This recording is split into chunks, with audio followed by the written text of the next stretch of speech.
Good evening, everybody, and Happy New Year to those of you who I haven't seen since 2024. I'll remind everyone to please silence cell phones and other electronic devices and remind council that our procedure bylaw prescribes their use. It is 6:30. I'll call this council meeting to order. And I will acknowledge that we respectfully acknowledge that the municipality of Brighton is located on the Mississauga and Anishinaabe territory and is the traditional territory of the Mississauga. The municipality of Brighton also acknowledges the Mississauga nations are the collective stewards and caretakers of these lands and waters in perpetuity, and that they continue to maintain this responsibility to ensure their health and integrity for generations to come.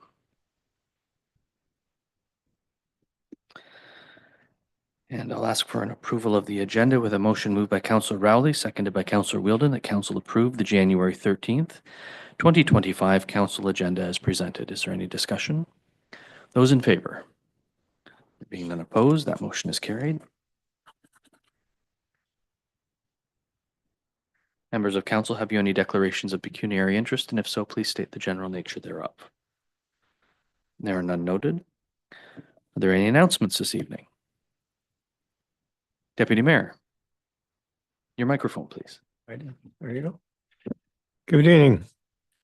I would like to take a moment to wish council and staff a very happy new birthday, new year. It was a pleasure to attend the mayor's New Year's levy last Friday evening, along with Councillor Emily Rowley and Jeff Whedon. It was wonderful to see so many friendly faces in attendance. A special thanks to Carolyn Birch for her fantastic work for providing such beautiful displays. Wishing everyone a successful and fulfilled new year ahead. Anyway, sorry, not very clear, but Thank you, Deputy Mayor. came through. I think we got the message. Thank you. Thank you. Are there any other announcements? Councillor Rowley. I guess we could also add to that, congratulations for once again being elected as county warden. Wish you all the best with that. Bad enough dealing with one group of 7, you have 7 others to do. Well, I'll thank you for that, I think. Actually, I have 2 pretty good groups of 7 to deal with. So at the end of the day, we can have our disagreements and still advance the business. So that's the good news. Are there any other announcements? That brings us to adoption of the minutes with a motion moved by Councillor Butwell, seconded by Deputy Mayor Anderson, that council adopt the December 16th, 2024 council meeting minutes and the December 24th, 2024 special council meeting minutes as presented. Is there any discussion? Those in favor? There being none opposed, that motion's carried. We have no statutory public meeting this evening, which brings us to delegations and presentations. We have 1 presentation, 1 delegation this evening. Presenters have 15 minutes to provide their information to council, and delegates have 10 minutes to provide their information to council. Council understands that they are not to advance business during this time, nor do we make decisions coming out of presentations or delegations. And our first presentation, I should say our presentation, comes from the Brighton Public Library, CEO Heather Ratz and Board Chair Rick Hill.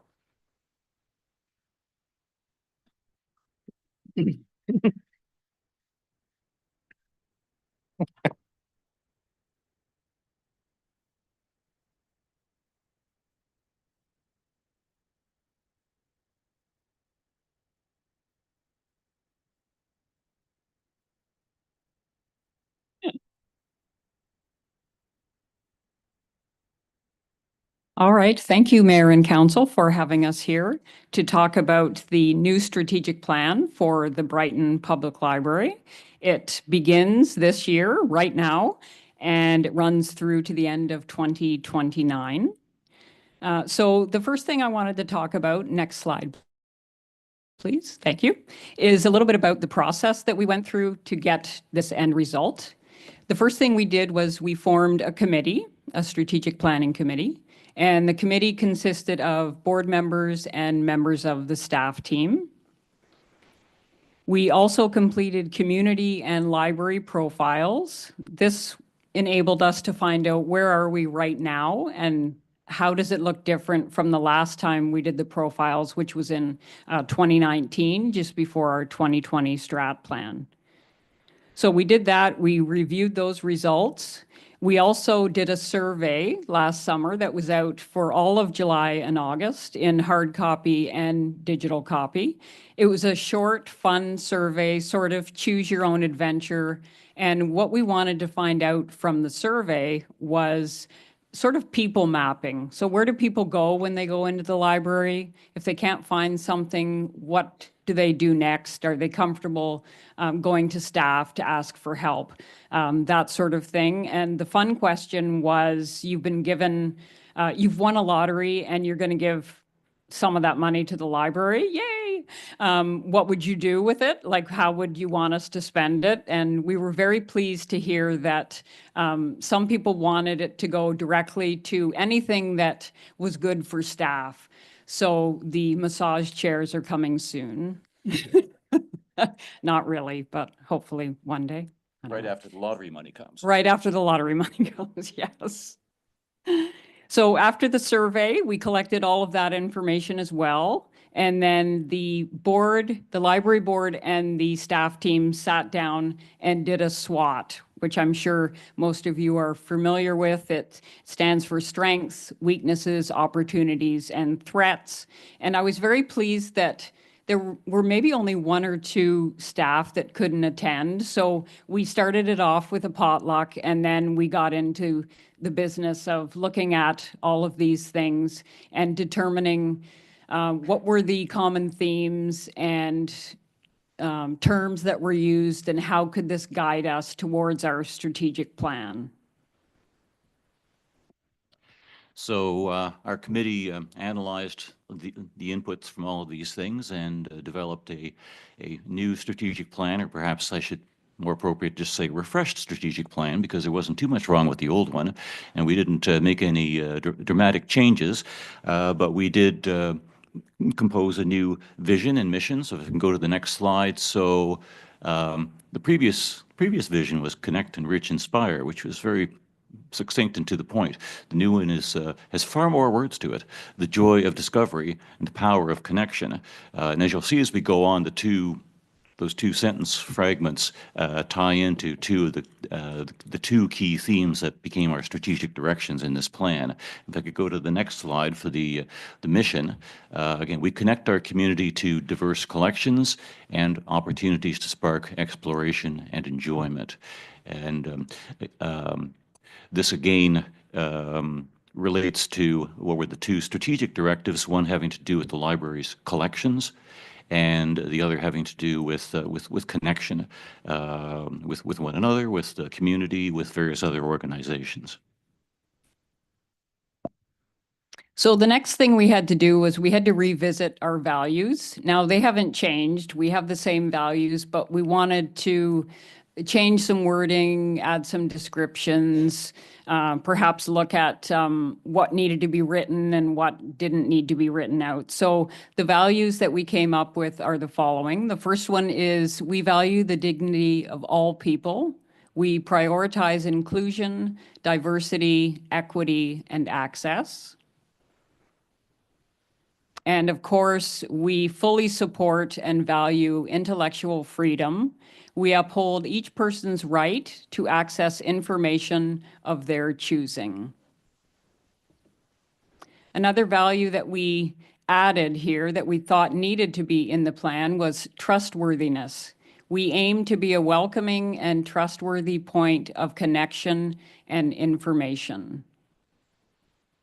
And finally, this hasn't changed. We value our community because we are part of a diverse community that is rich in history and culture.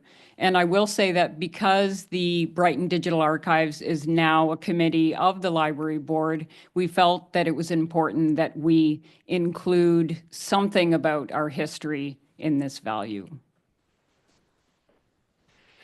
So moving on to the actual meet the strategic plan, which is our strategic directions. So they fall into two areas, and there's three key thrusts in each of them, which will then Heather will be using to work with her staff to develop actual work plans and visions and so forth for the next 5 years. So the first one, the general area, is about enhancing access to the collections. So to a certain extent, we're going back to basics here, because that's, what is a library? It's a collection of books, but it's more than just a collection of books. I mean, there's the books in the library, there's the books you can borrow through interlibrary lending, and then there's all sorts of digital and virtual collections too, and there are collections of other things besides books and other resources. There's the park passes and games you can borrow and DVDs, of course, and dogs can even, there's even a bones library for dogs. So the collections are many and diverse. So the first strategic thrust is to enhance access to the collections. So the first part of that is to optimize both the library's physical and digital spaces for browsing and discovery. And one of the things that's coming out of that is to bring to imminent completion something that came out of the last strategic plan, which is to develop a brand new website for the library, which will be much more user-friendly than the previous one was. The next aspect of this is to design communications that enhance awareness of the collections. And then the third one is to design and prioritize programming that supports engagement with the collections. So you can see over the next 5 years, the library does really intend to focus on its collections and on connecting people with them and making people well aware of them and facilitate their use of them. So the other area of focus is to support community engagement. So we intend to design and prioritize programming that supports community connections. So we want to spark that connection between people, between organizations, between resources. This is all about social inclusion and having community members come together to make connections that maybe they wouldn't otherwise make. We'd also like to have community members be the leaders of programs. So if you have a skill in something and you're willing to teach it to other community members, then we would really like to be doing that as well. And of course, organizations connecting with each other. The next focus under supporting community engagement is to ensure that our communications support reliability and trustworthiness. So trustworthiness, there's that word again, that's one of the values that guides us. So we want to actually do what we say we're going to do and hopefully do it well. We want to have consistency in our messaging, and we want people to be able to see what we have to offer and know that they're getting something reliable and that they can trust what we're putting out there. And finally, we want to promote connections between the library's mission and those of other community groups and businesses. So this is more intentional connections, I would see this as.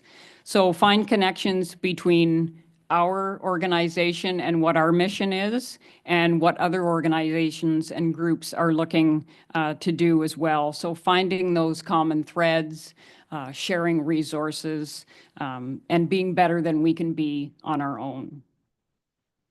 And last slide. So there you have it. There's the joy of discovery, the power of connection. It is a bit longer than the Connect, Enrich, Inspire, but I have already checked and it does fit nicely on a pen.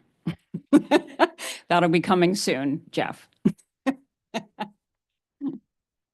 Thank you, CEO. Mr. Chair, appreciate your time.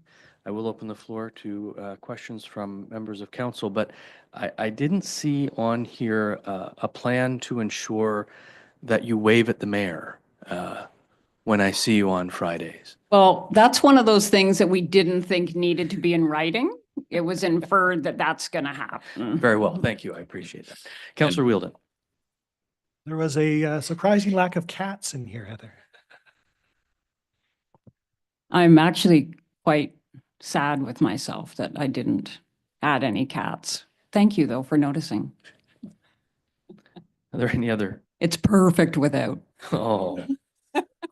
And with that. Let's take a pause. You do know we're deliberating your budget soon, right? Is there anything else for members of council? Well, thank you both very much. We appreciate the presentation.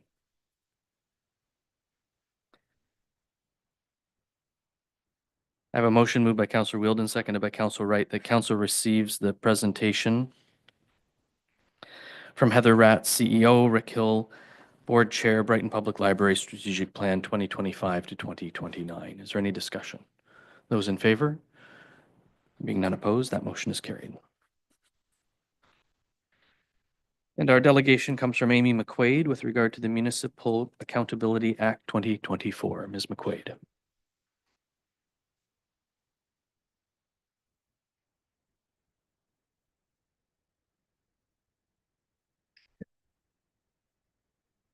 Okay, There you go. Thank you. Thank you for the opportunity to speak to you today regarding the proposed Municipal Accountability Act 2024. As someone who was on Durham and Oshawa Council for 8 years, I know the process of being on council and what it's like to be in these seats making these decisions. But I feel it's vital to discuss this legislation and the importance of its governance. The Ontario Municipal Government recently introduced the Municipal Accountability Act, which aims to establish uniform standards and accountability for municipal council members across the province. We don't currently have that. If you haven't already received a letter from the Honourable Paul Calandra, Minister of Municipal Affairs and Housing, he outlined several key measures to resonate with our shared commitment for fostering safe and respectful and responsible municipal government. It's important to note that this motion tonight that I'm asking you to support does not preclude council from participating in the public comment portion of the legislation process, but rather indicates that council endorses the spirit of accountability embodied within the proposed act. By supporting this legislation, you send a clear message to residents in your community that your commitment is to accountability and transparency is paramount. Across the province, we're seeing many issues that are occurring that are scary. And I think it's important now as elected officials that we stand together. I'm not one currently, but as a former who dealt with a lot of harassment and a lot of serious issues, that we look at these things. The Act, if you haven't already read it, aims to establish uniform standards of accountability for municipal council members across Ontario. As outlined in the letter that you're going to receive, it includes important measures such as a standardized municipal code of conduct, which ensures consistency of ethical standards across the province. It includes mandatory training for council members and board members to better equip them with their roles. And it also includes a consistent inquiry process for integrity commissioners to enhance fairness and transparency in the complaint process. So when a resident brings forward a complaint and things don't go well, there is a mechanism in place to check and balance those also, the integrity commissioners, which is also important in this process. One key aspect of this act is the role of council in making the final decision regarding misconduct, which makes a lot of people uncomfortable. While this may seem like a very messy process, I truly believe it's necessary part of our democracy. And here's why. It encourages democratic participation. By allowing council to make the final decision, it promotes engagement and reinforces the principle that all members have a say in the critical governance matters that you're dealing with. It also fosters a sense of collective responsibility among those council members. It also includes public accountability. When council votes on integrity matters, it opens the decision-making process to public scrutiny. By opening up this process in a transparent way, it not only builds trust among constituents, but also ensures that council members are held accountable for their choices. The deliberation and the discussion in the decision-making process also encourages open dialogue and debate on ethical conduct, which then can ensure ultimately lead to more informed, thoughtful approaches to government. And also you can learn from these processes by these public debates and these public discussions, and ultimately become a better council member.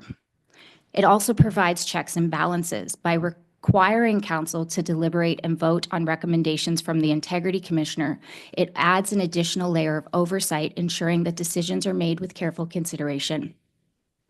Well, in summary, having council make these decisions always seems to be messy, and not all councils are going to make the decision in line with the Integrity Commissioner or the Integrity Commissioner of Ontario. But it is your role and your responsibility as elected officials to make those final decisions because you were elected to do so and you swore an oath of office to make that decision. I do hope that in summary, that you will consider involving council in the final decision, although complex, is crucial to upholding democracy and ensuring accountability. By endorsing the Municipal Accountability Act 2024, Brighton Council can take a proactive step towards reinforcing integrity and accountability within our local government's framework. It will also show your collective responsibility to demonstrate to all the constituents in Brighton that you prioritize ethical conduct and transparency. In conclusion, I urge you all to support my motion and the legislation and continue to participate in the open process that is about to come forward for you to take part in. Thank you for your time, and I look forward to seeing your endorsement on this important act. Thank you, Ms. McQuaid. Are there any questions or comments from members of council? I have a motion moved by Councillor Butwell, seconded by Deputy Mayor Anderson, that council receives the delegation from Amy McQuaid regarding request for support of a motion under correspondence regarding Municipal Accountability Act 2024. Is there any discussion? All in favor? There being none opposed, that motion is carried. Madam Clerk, are there any citizens' comments? There are none. That brings us to staff reports. Our first report is with regard to the Municipality of Brighton and Crammy Township proposed boundary road agreement. Manager Blatensky, we've read your report. Do you have anything to add or highlight? Not at this time.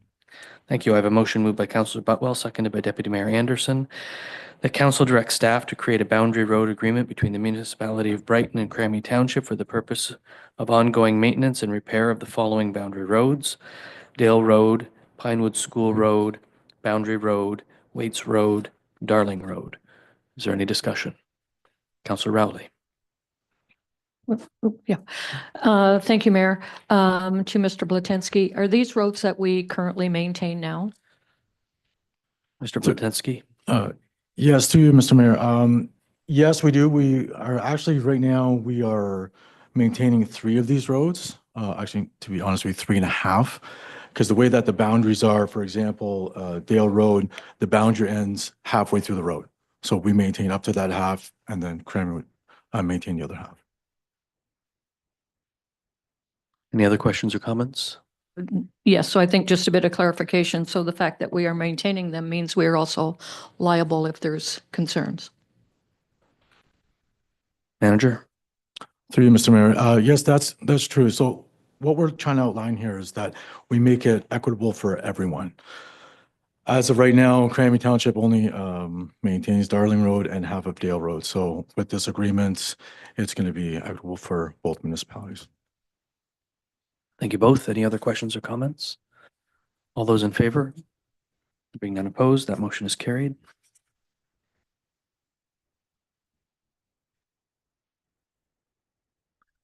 Next report is the customer service agreement with Simcoe Refrigeration. Manager Hallam, we've read your report. Do you have anything to add or highlight?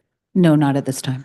Thank you. I have a motion moved by Councillor Butwell, seconded by Deputy Mayor Anderson, that staff be authorized to enter into a customer service agreement with Simcoe Refrigeration on a 5-year term, and that council provide pre-approval of the $5,400 annual cost in the 2025 operating budget. Is there any discussion? Councillor Wright. Yes, to you, Mr. Mayor. Just in going through this, a couple questions. One, is this agreement any different than previous agreements? Like, have we already had them in place with this particular company? And 2, I noticed that they want access to things like potentially our tools and our spaces, but under the liability clause, they're not responsible for anything, even if caused by their negligence. So I'm just wondering how that plays out with our insurance. Manager? Through you, Mr. Mayor. Currently, we don't have an agreement with this company. We utilize them as needed basis. So this would secure a full use for operations, for inspections, for their work and for the parts. Your second question. CAO.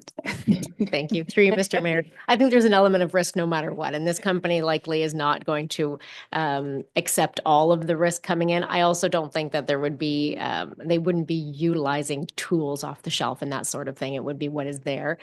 Certainly being monitored when they come in, but the risk that we're faced with right now without having them do that, those 2 annual checks at the beginning and the end of the season, as well as having them so when we call, they're available right away, I think far outweighs any risk that we might incur with them working on the equipment. Thank you all. Any other questions or comments? Councillor Wheeldon? Thank you, Mayor, and through you. A few times at conferences, I've seen Simcoe promoting a program in which they get a grant that pays for doing a sustainability audit on an arena in order to promote reducing energy usage and things like that. Is that the kind of thing that they'll be able to do under this contract, or is that going to be an extra, do you think? Manager? Through you, Mr. Mayor. Once Simcoe is our official service provider, then they can assess our operations and tailor it to our facility. So they would analyze like our routine analysis, but also our life cycle for our facility. I can tell you the life cycle of the facility. Never mind. Any other questions or comments from members of council? Thank you all. I've already read the motion. Any further discussion? All those in favor? There being none opposed, that motion is carried.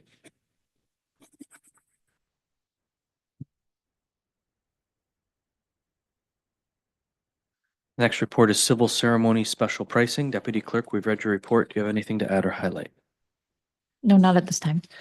Thank you. I have a motion moved by Councillor Rowley, seconded by Councillor Wheeldon, that council approve the special pricing for civil ceremonies held on February 14th, 2025. Is there any discussion? All those in favor? Being none opposed, that motion's carried.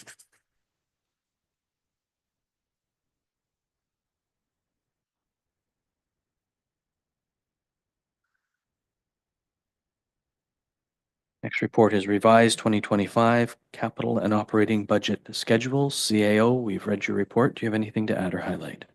No, Mr. Mayor, not at this time. Thank you. I have a motion moved by Councillor Rowley, seconded by Councillor Wheeldon, that council approve the revised timetable to facilitate review and approval of the 2025 capital and operating budgets. Is there any discussion? Councillor Wheeldon. Thank you, Mayor. I was wading into the binder today, and 3/4 of it is about the grants and aid section. And I was thinking about our experience the last 2 years doing grants and aid and how it takes up about 1/3 of our time spent on budgeting to cover 1% of the cost of the budget.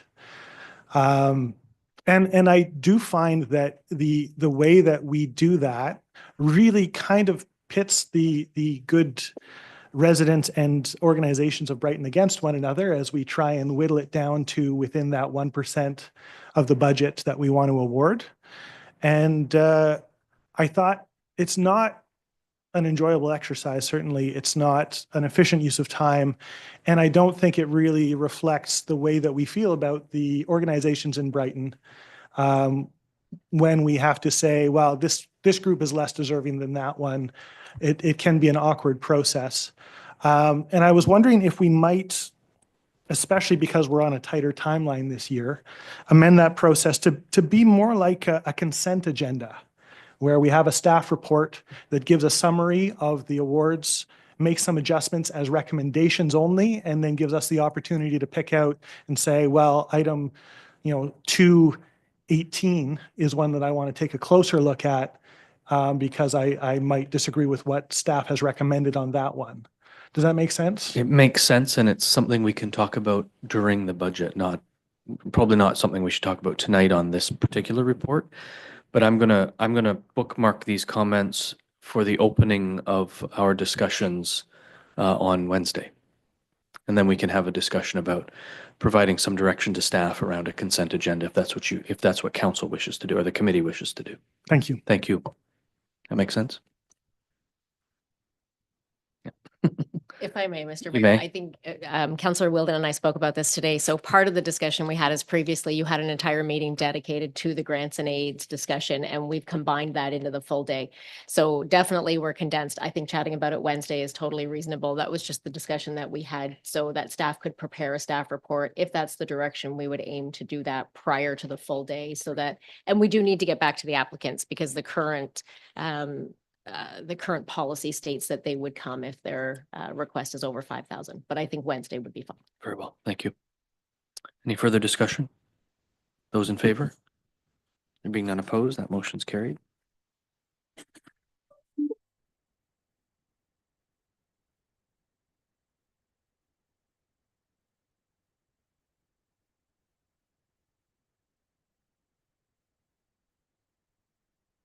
Next report is a CAO ongoing report and capital projects update. CAO, we've read the report. Do you have anything to add or highlight? No, Mr. Mayor, I do not. Thank you. I have a motion moved by Councillor Wheeldon, seconded by Councillor Rowley. The council received the CAO ongoing report and capital projects update as information. Is there any discussion? Councillor Wright. Through you to the CAO, Mr. Mayor, wondering where the ASE program is for the speed control. I know there was a comment on it, but it doesn't say anything about when it's looking to be up and running anymore. CAO. Through you, Mr. Mayor, to Councillor Wright. We are just waiting on the MTO agreement. So we have sent them everything that they require. They have to review there was a questionnaire essentially that we had to complete. There was some legwork that we had to do with that.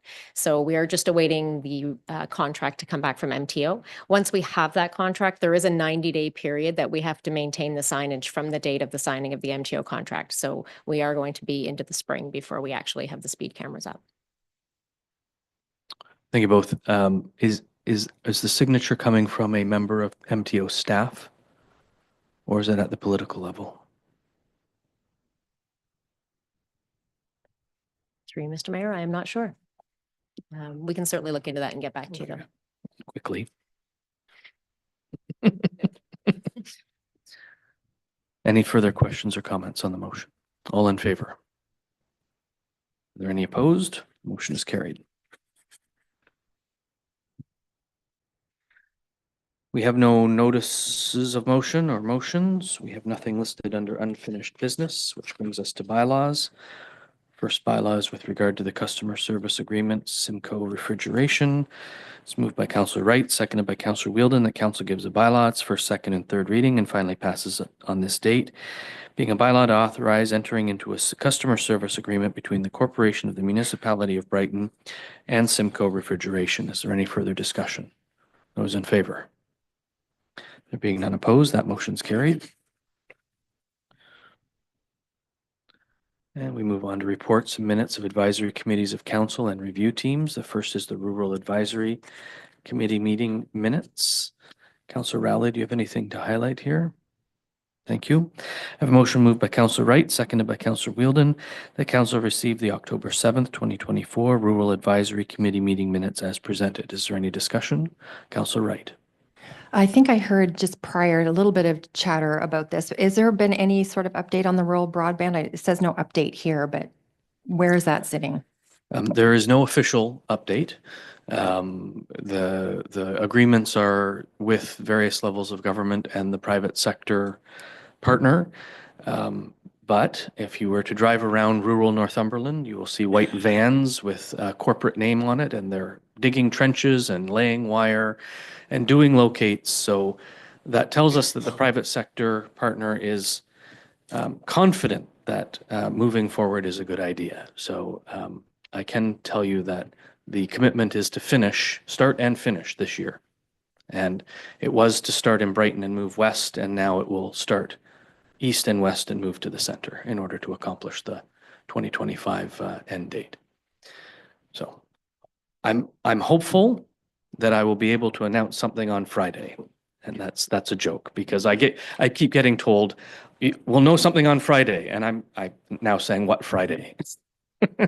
Because I've heard it 3 times now in 3 different weeks. So hopefully soon. My understanding is that the, I won't say any more. Hopefully soon. Any further discussion? All those in favor? Are there any opposed? Motion's carried.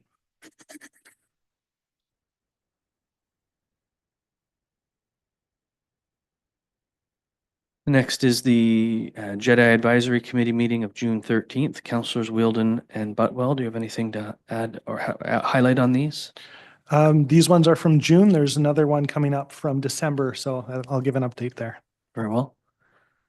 I have a motion moved by Councilor Butwell, seconded by Deputy Mayor Anderson, that Council receive the June 13th, 2024 Justice, Equity, Diversity and Inclusion Advisory Committee meeting minutes as presented. Is there any discussion? Councilor Wright. Just in looking through this, I was wondering if it could be at all suggested to the committee.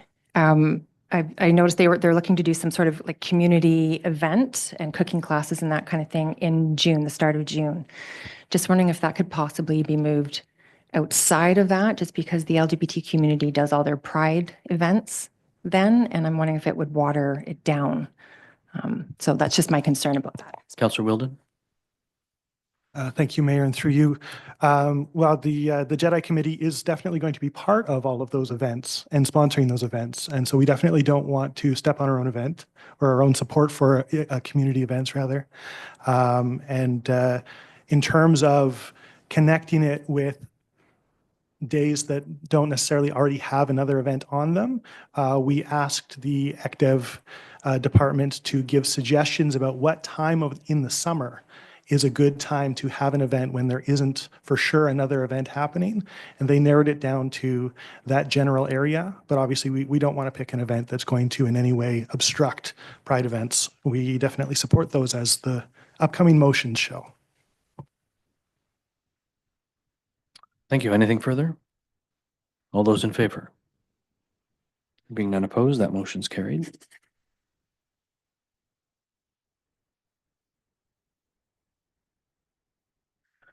Brings us to a few recommendations from the JEDI Committee. The first is moved by Councilor Butwell, seconded by Deputy Mayor Anderson, that Council receive or support the recommendation from the Justice, Equity, Diversity, Inclusion Committee, Advisory Committee regarding municipal policies for the use of the municipal coat of arms and logo. Councilor Butwell, this is your motion. Do you wish to receive or support? It's our intention to support, and I believe the following section says if. I will read it now. Okay. If the Deputy Mayor is okay with that. Deputy Mayor Anderson, you okay with supporting this motion? And that Council direct staff to review the municipality's policies relating to the use of the municipal coat of arms and logo to include a committee support where applicable. Is there any discussion? Councilor Rowley. Can I just have a little clarification of exactly what this committee is looking for there? Sure. Councilor Wheeldon. Sure. There was a request from the group at the United Church, the Affirm Committee, to have the support of the committee and the municipality, and they wanted to be able to put that support on their brochures and whatnot, posters, things like that, promoting the event, showing that it has the support of the municipality and specifically the committee as well. And so we had to have a discussion about whether or not we would be able to allow an outside group to use our logo. And of course, it has to have municipal support. So. Thank you. Thank you. And just by way of information, I am a member of Trinity St. Andrews United Church, a member of the board of directors or church council as they call it. Therefore, I would have a conflict of interest, but not a disqualifying conflict of interest with regard to any discussion around this matter. So I will continue to participate. Anything further? All those in favor? There being none opposed, that motion's carried.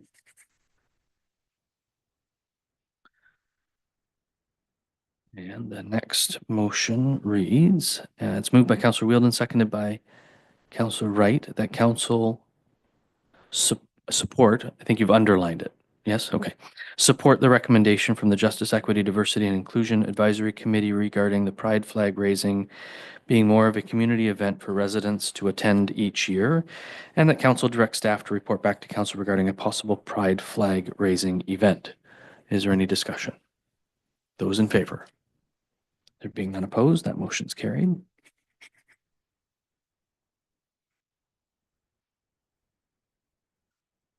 And a motion moved by Councillor Wheeldon, seconded by Councillor Wright, that council support the recommendation from the Justice, Equity, Diversity, and Inclusion Advisory Committee regarding the purchase of Pride-themed banners, and that council direct staff to report back to council regarding the purchase of a variety of Pride-themed banners to be chosen by the Justice, Equity, Diversity, and Inclusion Advisory Committee to be hung downtown along Main Street during June each month. Is there any discussion? Councillor Routley.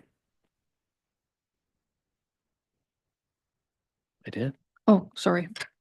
My hearing aids aren't working, I guess. Excuse me. So I've, if you would grant me a couple of minutes, I have some comments that I would like to make around this. So I will not be supporting this recommendation of the committee for specifically reasons. Firstly, the last few years, the Brian Todd Memorial Community Fund in partnership with the DBIA and the municipality have been successful with their art banner program. And I applaud this effort to display these art banners along Main Street and in Smithfield as well, from early May until September. I enjoy seeing what Brighton is through the eyes of our youth. It also comes with an expense to raise the banners in May, take them down in June, put them back up in July. So there's more cost to this than just exactly purchasing more flags. As well, since the JEDI committee has been formed, it seems to have been focused solely on a specific community group. And I believe that although with Brighton, we welcome and we support the LGBTQ plus community, not only through the municipality, through council, through the business community, we have welcomed and shown much support for this group. While sexual, gender, and orientation awareness has had a significant and well-deserved rise in support, it is often the main focus of many diversity discussions. However, many of the diverse communities are often underrepresented. There are a number of online diversity organizations that publish calendars highlighting notable remembrances, celebrations, and events throughout the year. While we don't need to focus on every significant day, it would be nice to bring awareness to our community about other lesser known diverse groups. In recent months, our communications staff have created a great and informative monthly newsletter. As part of this communique, it would be nice to note some local events that may be happening to celebrate some of these diverse initiatives. I see opportunity for the JEDI committee to share with celebrations and awareness through this newsletters. Some examples being those things that we sometimes forget: British Home Child Care Day, Chinese New Year, Indigenous Remembrance Day, International Men's Day, Persons Day, International Women's Day, Red Shirt Day, supporting Canadians living with disabilities, World Autism Day, and Zero Discrimination Day. So I would like to just take some of these comments, and hopefully you could share these. I believe Councillor Wheeldon and Councillor Butwell, you were on this committee, and take these, and that we can see a few more diverse celebrations other than just from one particular group. Thank you. Thank you, Councillor Butwell.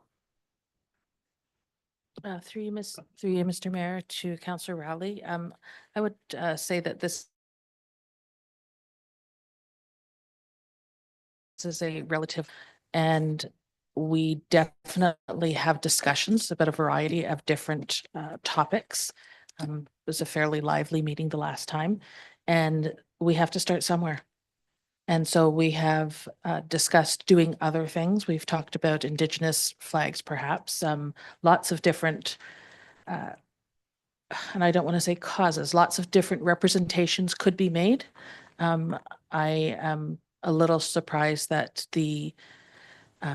at the thought that from May through September would be exclusive use of the Brian Todd Memorial children's artwork. It's a municipal space and that there should be space for more than just one group. If other groups are interested in bringing their desires through to our committee or through our departments, then we invite that kind of interaction, and want to really, as a committee, want to create the space to be filled by the people who feel that they should be seen. And at this point, we've had one group make those requests. And if you have other contacts in other groups, by all means, have them come to one of our committee meetings. I would think it would be the responsibility of your committee to maybe reach out to some of these other groups. According to what you just said, your group or the LGBTQ plus group has come to you. I'm reading through the minutes that these suggestions more come from you. Like I said, there are, it's about ethical and racial backgrounds, cultural, religious beliefs, mental abilities, disabilities, historical events that make us who we are. And I think we're missing that. And to solely say that maybe the banner project has been just maybe through youth. Last year we did have Applefest, but solely should not be just focused on a particular community group. Thank you both. I'm actually wondering out loud now if there's opportunity to have some sort of banner display that does not require then the removal of the youth art banners. So, you know, we could wrap the poles in a rainbow, whatever. I don't know, but I do hear what Councillor Rowley is saying as well, that there are other marginalized groups that we should be championing beyond the LGBTQ2S plus community. So I also get that message as well, that, you know, we should be doing something for Indigenous History Month, Black History Month, and unfortunately, that, you know, some months are two things, and, you know, I've been known to declare three things on a day, and, you know, on and on it goes. But I think there's opportunity here to be both and rather than try to be exclusive. Councillor Wheeldon. Thank you. I definitely agree. And I want to say that there was certainly no discussion of taking down Brian Todd Memorial banners for that. And so that definitely is not on our agenda or intent. But with regard to the many other forms of diversity that we want to promote, one of the things that we saw in the last minutes, and that was going to be addressed when I spoke to the next minutes, is that we had been trying to come up with a program that explored different ethnicities within our community through food. And so that had been planned to be a monthly event where people from different ethnic backgrounds in our community were going to teach us how to cook their dishes. And we had people representing a number of different backgrounds volunteering to do that. Unfortunately, the food safe and insurance requirements were prohibitive. And so that between June, when the first minutes on this agenda came out, and December meeting, we've learned that we can't proceed with that. And so we had a lot of things planned to highlight different types of diversity. And now that is we're going to attempt to funnel that into a food festival sometime in June. It's a start. Thank you all very much. Councillor Butwell, you did have your hand up again. You're good. The motion's been read. Any further discussion? Those in favor? Can I have a recorded vote on this, please? You may. Madam Clerk, recorded vote has been requested by Councillor Butwell. The clerk was not expecting to have to speak tonight. Emily, right? Emily, that's recorded? Yeah.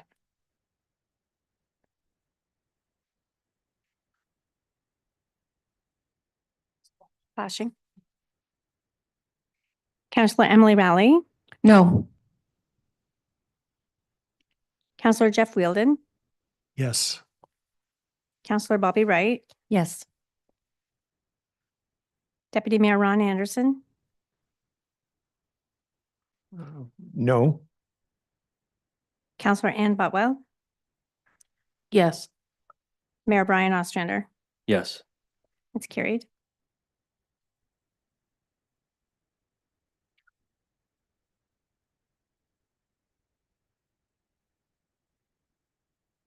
Thank you. That brings us to reports and minutes of statutory committees, boards, and external agencies. The first is the Lower Trent Conservation Authority of November 14th and November 20th. Councillors Wheeldon and Wright are our representatives. Anything to highlight on these? Go ahead, Councillor Wheeldon. Thank you, Mayor, and through you.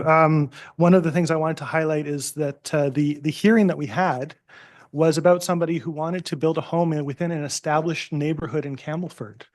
But with flood mapping changes, as waters rise and are expected to continue to rise with climate change, a lot of areas that were previously very much available for development are now in the shoulder zones or margins of the floodplain. And so this is a very established residential neighborhood. And the home that was approved is going to be required to be so much higher. It's a small home, and so it'll still fit with the neighborhood, but it's going to be built up higher than its neighbors and more flood-proof as a result. But this is something that I just wanted to draw attention to because it's something we need to consider all the time. There are so many places where we build close to the water because we love water. It's beautiful, it's peaceful, it's tranquil until it's not. So I'm glad that Lower Trent is here and able to monitor these things, but also able to make common sense decisions that allow development in areas where there are opportunities to ensure that people can still be safe, even though they're relatively near the water. Thank you for that. And the motion is moved by Councillor Botwell, seconded by Deputy Mayor Anderson, that Council receives the Lower Trent Conservation Authority Board meeting minutes of November 14th and November 20th, 2024 as presented. Is there any discussion? All in favor? Being none opposed, that motion's carried. Next is the Northumberland Intermunicipal Task Force on Housing and Homelessness, December 19th. And Councillor Wheeldon, you are representative here. Thank you, Mayor. I did want to speak to this one because it's a great example of how policies with the best of intentions can sometimes have very large, even dominant, undesired outcomes. So the situation that was brought to our attention by Missy McLean from the Northumberland Community Legal Centre relates to the rules at Transition House. There's been a lot of rhetoric over the last couple of years suggesting that there are no rules at Transition House because it is a lower barrier shelter. The reality is that while it is being a low barrier shelter means that someone can get a place to stay warm overnight, a bed to sleep in or to stay in the warming room when they are under the influence of drugs or alcohol, that doesn't mean that there are no rules. And anyone who uses drugs while they're on the property is not only asked to leave, but they're asked to leave for 7 days. Given the reality that perhaps the majority of people who need the services of Transition House use drugs, we end up with a situation where a policy that is designed to make sure that everyone who is on site is safe from one another and from outsiders, et cetera, ultimately leads to those who need the services most having to leave, having to oftentimes hide because they have a physical dependency on a drug that they need in order to maybe survive the night or to stave off the effects of withdrawal. And so they leave the facility and they have to find a place to hide. The recent bylaw in Cobourg has increased the amount of scrutiny that they're under when they leave. They're followed by security now 500 meters away from the facility. So either they have to be very well hidden or they need to be far away from where there is help when they use drugs. That means they're much more vulnerable if their drugs are tainted, as they often are these days, with excess fentanyl, et cetera. So the people who are most vulnerable are made more vulnerable by a policy designed to keep people safe. And this leads to a lot of other potential negatives as well. For example, sometimes somebody who is living in a low rent apartment will give people shelter while they use drugs. And this can result sometimes in low rent apartments turning into what we used to call a drug den, a place where people can use drugs without having to hide. But particularly for women, that often comes with a price. And it's unconscionable that we would not address this given what it costs people. So this is the situation we're in, and it's not through anyone's intent. It is the unintended consequence of a well-intended policy. And the results are that if someone does overdose, they're going to do it alone in a hidden place, far from help, or they're going to have to undergo sometimes terrible costs in order to have a place of relative safety, but also sometimes that those rooms become then targeted for enforcement of other kinds that reduces the amount of available affordable housing.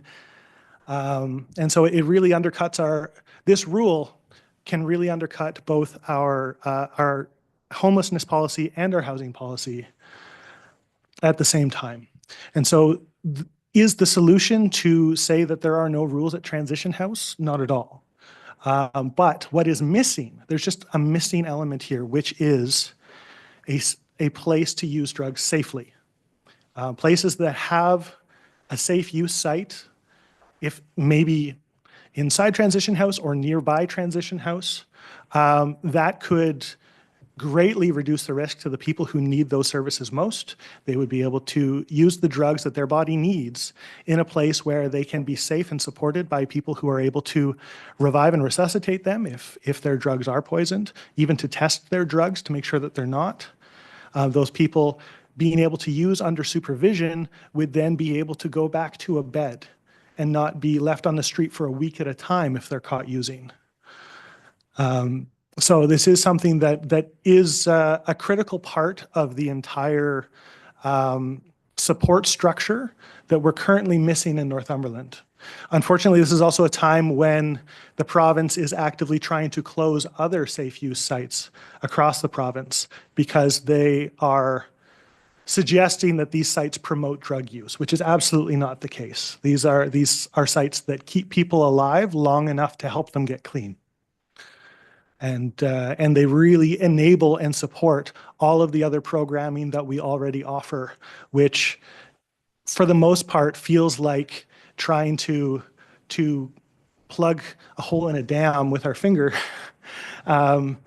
This is an essential part of making sure that all of those other support structures work better. And so I do want to thank Ms. McLean for explaining this as well as she did at the committee or task force meeting. I wish all of us had been there.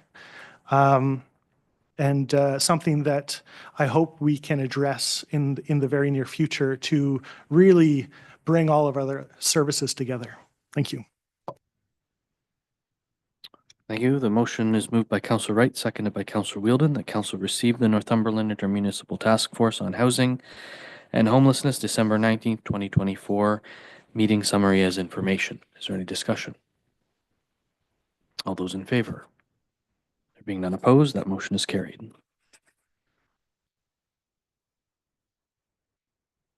Brings us to correspondence, direction items, endorsements, communications, and petitions. First comes from the Alzheimer's Society. It's moved by Councillor Wright, seconded by Councillor Wheeldon, that Council support the request to proclaim January as National Alzheimer's Awareness Month. Is there any discussion? All those in favor? Any opposed? Motion is carried.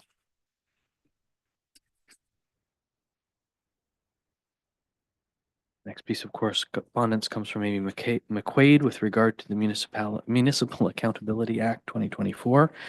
It's moved by Councillor Wheeldon, seconded by Councillor Rowley, that Council support the motion from Amy McQuaid regarding the Municipal Accountability 2024 as amended. Is this the amendment below?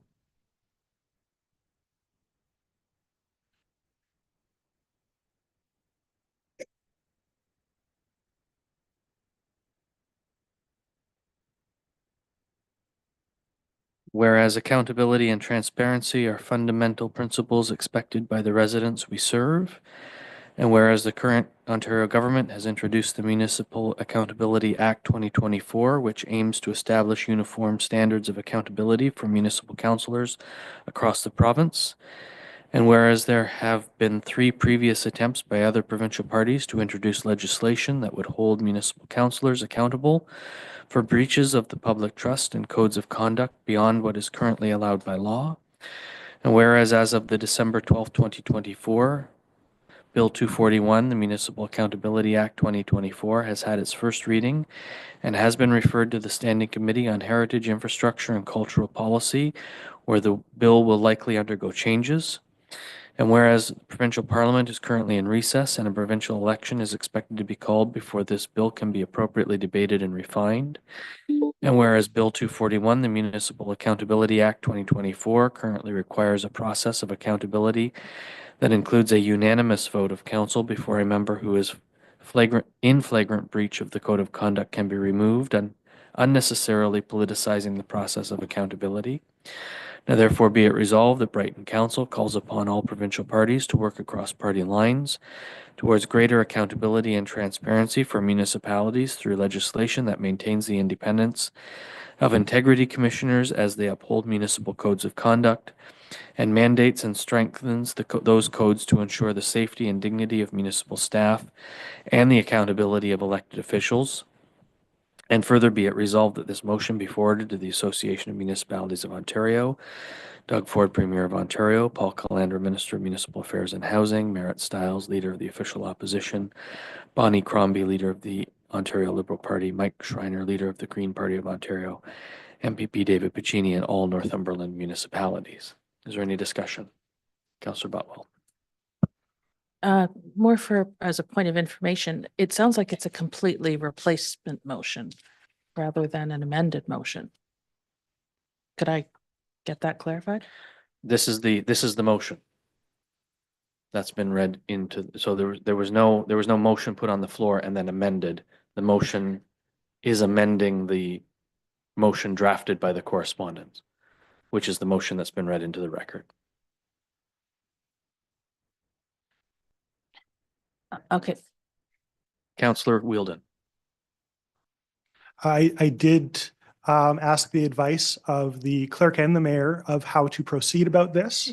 And I think I told you earlier that I followed your example in how this is to be done. We've done it this way before, where if you want to change a motion. Now, I did keep the majority of the original motion that was sent to us. I added a few words here and there and a few full paragraphs. But my intent in changing this was to strengthen it by ensuring that it's something that could last no matter if there's an election in the next 2 weeks. But also that could, I appreciated the comments earlier about how we would be able to support it in spirit, even knowing that it would be changed at committee. But I felt like making that more explicit and making sure that it's a nonpartisan endeavor by asking all parties to work together, knowing that it's something that 3 of the 4 major provincial parties have already attempted. I think all of those things are important, and strengthen our support for the idea behind it. And perhaps I'll, through you, Mr. Mayor, to Councillor Wheeldon. When I just was trying to follow through and finally picked up that I could piece bits and pieces, I just don't have it in front of me to look at it. It's fairly significant, the change that's been made. So I'm wondering if we could perhaps get a copy of it. You want to do that now, or do you want to defer this to the next meeting and then we can have a conversation around? Perhaps maybe receive it and then defer to the next meeting. So just so that we can have a copy of your motion to look. When we had talked about an amendment, I thought it was like you're sliding a line in or pulling a little bit of something else, but else out. But I was following along, trying to think on the fly and So figure out piecemeal. if you defer this, I will suggest that we have a motion to receive the correspondence, and then we would defer this motion then to the next meeting. Everyone will be able to read it. We can have a conversation around it. Yep.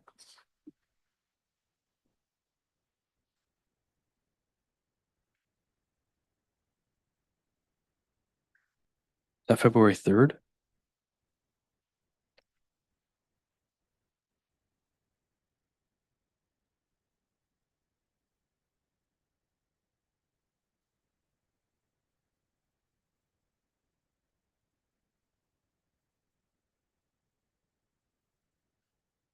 think that's the first time I've written 2025 in full. It's moved by Councillor Butwell. Is there a seconder? Seconded by Councillor Wright. Motion to defer is not debatable. All in favor? Are there any opposed? The motion's carried.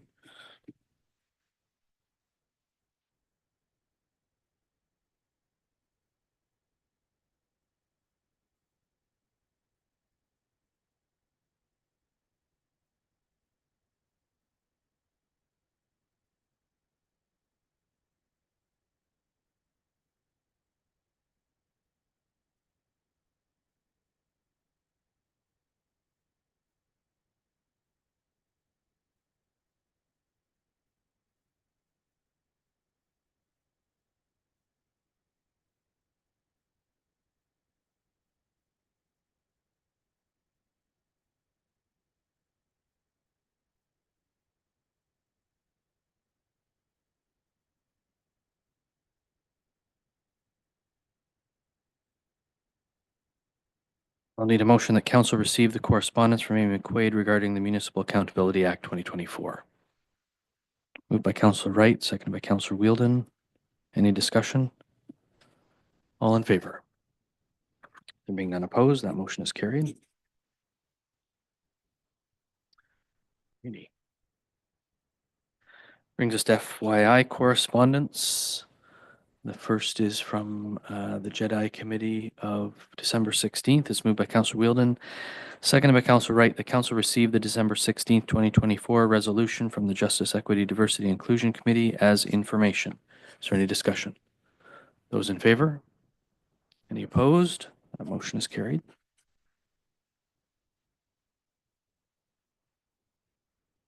And correspondence from Mr. Hayward with regard to the reconstruction of Marina Drive is moved by Councillor Rowley, seconded by Councillor Wheeldon. That correspondence letter from Craig Hayward be received for information. Is there any discussion? Go ahead, Councillor Wheeldon. Thank you. I just want to say how much I appreciate getting such a nice letter. Thank you, Craig. Mr. Hayward and I ran into each other at a local eating establishment, and he said, I've been meaning to write you a letter and looking you in the eye. I'm going to do that tonight. And then I got this letter. So I felt it important to share with everyone because we do rarely get the thank you letters. Any further discussion? Those in favor? Any opposed? The motion's carried. And the revised OPP annual billing statements moved by Councillor Rowley, seconded by Councillor Wheeldon, that council receive the revised OPP annual billing statement as information. Is there any discussion? All those in favor? There being none opposed, that motion's carried. Updates from Northumberland County with a motion moved by Councillor Butwell, seconded by Deputy Mayor Anderson. That council receives the updates from Northumberland County December 23rd, 2024 to January 3rd, 2025 as information. Is there any discussion? All in favor? There being none opposed, that motion's carried. And the county resolution, establishment of an Ontario Rural Road Program, moved by Councillor Butwell, seconded by Deputy Mayor Anderson, that council received for information the Northumberland County Council resolution, establishment of an Ontario Rural Road Safety Program. Is there any discussion? All in favor? There being none opposed, that motion's carried. Brings us to question period. Does anyone in the gallery have a question with anything that appeared on tonight's agenda? There's none noted.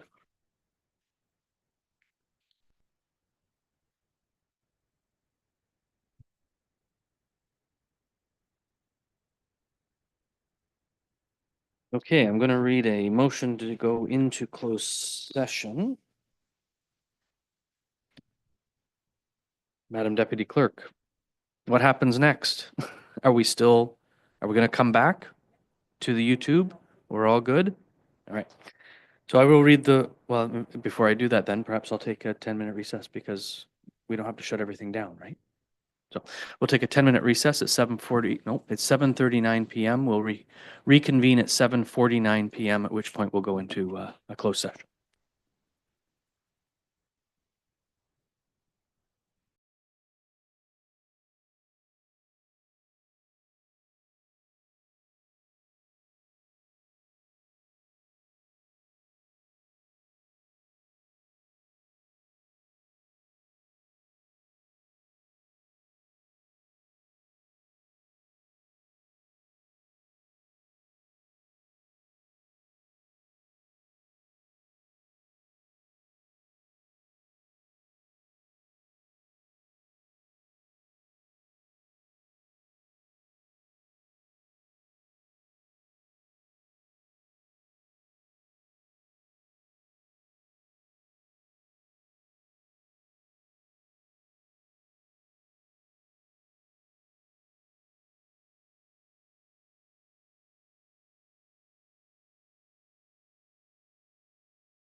It's 7:49 PM. I'll call this meeting back to order.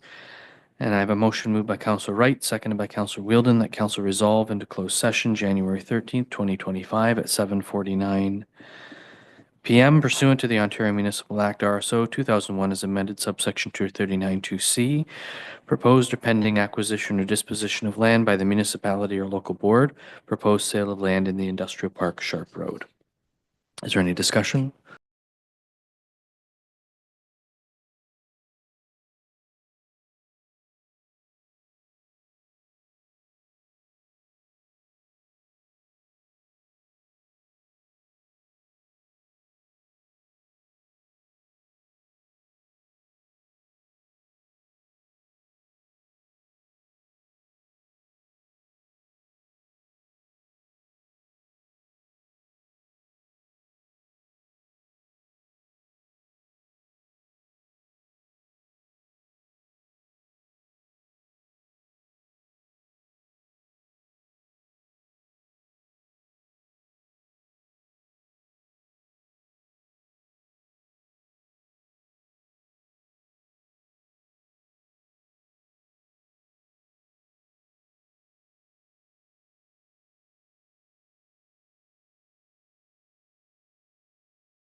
and we'll return to the open session.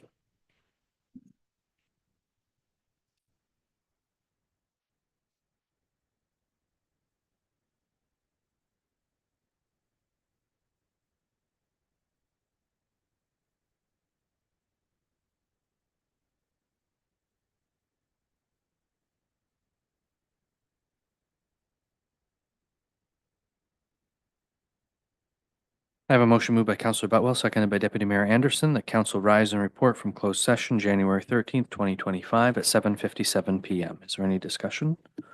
All in favor? Being none opposed, that motion's carried. Council met in closed session to consider matters it is permitted to do so under the Municipal Act and is listed on today's council agenda and the closed session resolution. The following items were considered during the closed session and may require motions as necessary. Item 1 was the approval of the closed session meeting minutes of December 16th.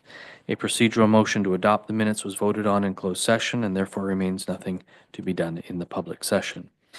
Item 2C is a proposed or pending acquisition or disposition of land by the municipality or local board, proposed sale of land in the Industrial Park Sharp Road, and I have a motion before me for that item. It's moved by Councillor Wheeldon, seconded by Councillor Rowley, that council receive the update regarding a proposed sale of land in the Industrial Park Sharp Road. Is there any discussion? All in favor? Any opposed? Motion's carried. And that brings us to our confirmatory bylaw, moved by Councillor Butwell, seconded by Deputy Mayor Anderson, that council gives a bylaw its first, second, and third reading and finally passes on this date, being a bylaw to confirm the proceedings of the Corporation of the Municipality of Brighton Council meeting held on January 13th, 2025. Is there any discussion? All in favor? Being none opposed, that motion's carried. And finally, a motion moved by Councillor Rowley, seconded by Councillor Wheeldon, that the January 13th, 2025 council meeting adjourn at 7:59 PM. Is there any discussion? Those in favor? There being none opposed, that motion's carried. See you all on Wednesday.